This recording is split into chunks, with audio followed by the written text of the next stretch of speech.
Ada ya? Oke. Lanjut kita akan lanjut ke peranan virus. Nah, kalau yang ini nanti bukan saya yang jelasin yang banyak. Kalian yang banyak ngejelasin ya. Bukan saya nih kalau yang ini nih. Saya cuma ngasih awalan aja. Dari tugas yang kemarin, kalian bisa bahas nanti satu persatu ya. Oke, peranan virus. Di awal pertemuan atau tadi saya juga bilang, virus itu parasit intraseluler obligat. Yang artinya virus itu merugikan. Itu kan ya? Lah, terus kenapa kata-kata menguntungkan? Nah, ingat, virus semua merugikan.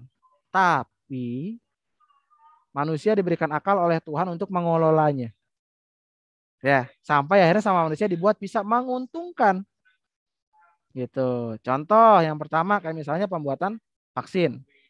Ya. Beberapa vaksin atau cara membuat vaksin yang lama itu memanfaatkan virusnya. Ya, jadi dulu pernah saya pernah nonton video atau postingan Instagram gini. Eh, jangan mau divaksin karena vaksin isinya adalah virus tersebut. Benar nggak? Ya benar, benar.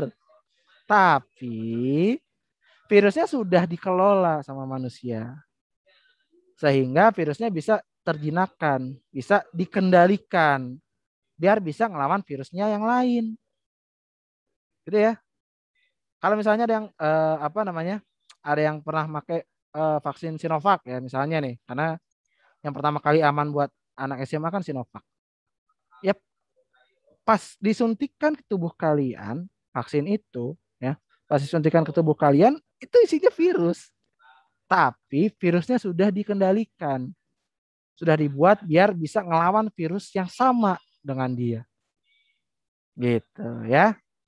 Nah, kalau yang lain beda-beda ya. Pfizer, AstraZeneca, Moderna itu beda-beda. Terus kalau dibilang, Pak, yang mana yang paling bagus? Semuanya bagus. Ya. Selama sudah lulus uji, berarti sudah dinyatakan bagus. Ya. Terus yang lain, rekayasa genetika, pengobatan biologis, ada loh, ada. Ilmu kedokteran modern sudah bisa menggunakan virus sebagai salah satu cara pengobatan dari beberapa penyakit tertentu. Ya. Terus yang keempat, pembuatan hama tanaman itu juga bisa menggunakan virus, tapi virusnya beda-beda ya.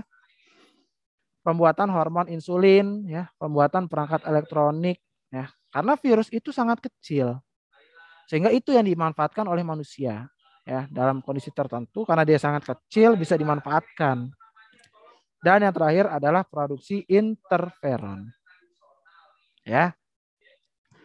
Nah, kalau ngomongin vaksin lagi, karena ini yang karena ini adalah ya hal yang lagi banyak ya, biar kalian bisa mengerti lebih ya, karena kalian udah belajar. Jadi vaksin itu apa sih? Vaksin adalah antigen atau mikroorganisme yang dibuat inaktivasi. Apa artinya? Dia dibuat nggak aktif. Ya.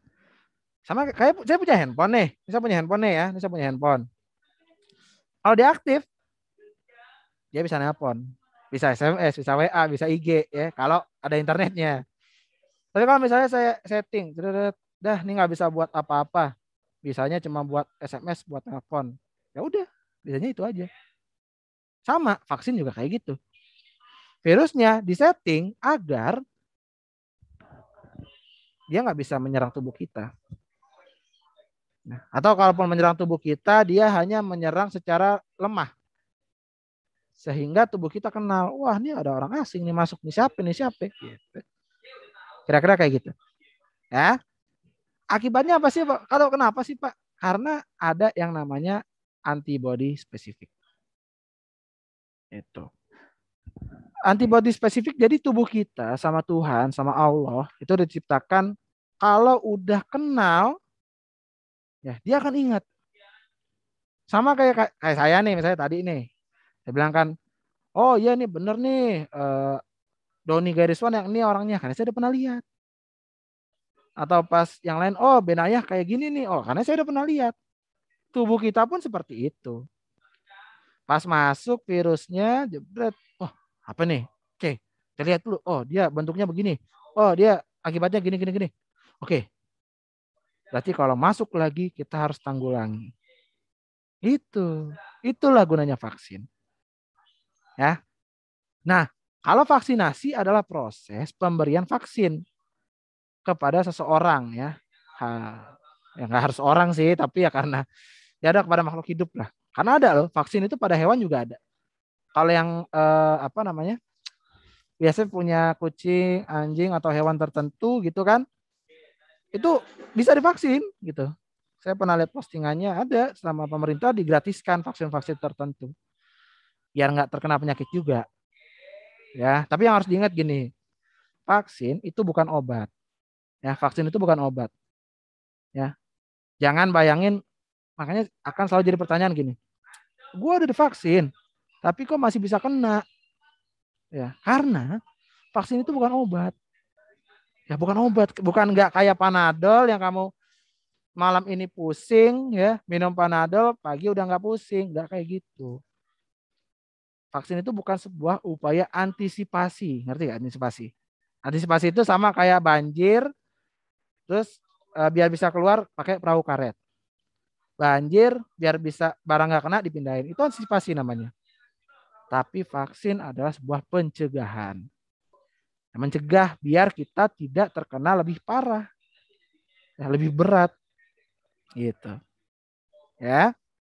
Nah dalam kondisi ini pandemi, semua vaksin itu akan jadi baik demi mencapai terciptanya herd immunity atau kekebalan imunitas. Ini hipotesis saya ya. Saya nggak tahu apakah jawaban saya ini benar atau enggak. Di saat ini kondisi sedang turun. Ya, pandemi sedang mereda. Dalam artian orang yang terinfeksi itu sudah mulai menurun. Kenapa? Karena adanya vaksinasi tersebut. Terutama di daerah kita, DKI Jakarta. Kan kalau kamu awal-awal lihat ya, oh tiba-tiba dia turunnya kenceng. Karena vaksinasi di Jakarta tuh cepat. Ya. Kalian nih saya yakin nih, kalau yang udah vaksin pasti dari 2 bulan, 3 bulan yang lalu. Saat lagi masih kenceng-kencengnya tuh kan, vaksin semua jebret. Nah, biar apa? Biar terlindungi gitu. Vaksin itu kalau saya ibaratin lagi sama kayak kamu pakai jas hujan. Ya, pernah naik motor kan? Saya yakin pernah, semua pernah naik motor lah. Naik motor pakai jas hujan. Kena hujan nggak? Kena. Tapi badan jadi basah nggak? Jadi lepek nggak? Enggak. Sama. Vaksin juga kayak gitu. Vaksin nggak bikin kamu pas masuk kena virus, oh virusnya langsung keluar. Enggak. Virusnya bisa tetap masuk. Tapi apakah dia buat lebih berat? Harapannya enggak. Itu tuh sama cara mekanismenya gitu ya.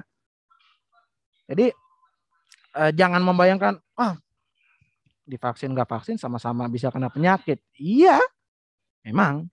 Tapi ingat, ya Tuhan itu tidak akan mengubah takdir sebuah makhluk kalau dia nggak pengen mengubahnya.